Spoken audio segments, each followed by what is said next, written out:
紫蘇啊，真係補啦個，只要你搭配得好啊。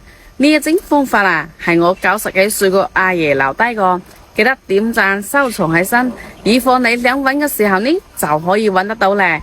第一個呢就係紫蘇同埋生薑一齊搭，你體內個寒氣啊都咪有咗噶，成個人啊都係暖粒粒個。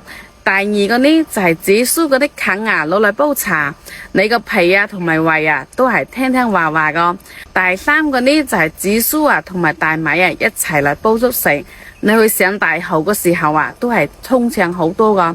第四個呢就係紫蘇同埋雞蛋一齊嚟滾湯，你身上個濕氣啊都咪有個。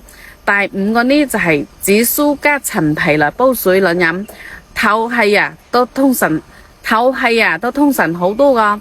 第六個呢就係紫蘇同生薑嚟煲水浸腳，連你啲臭腳個煩惱啊都咪有下咧。關注我喎，每日都分享埋同我生活小妙招啊，俾到大家。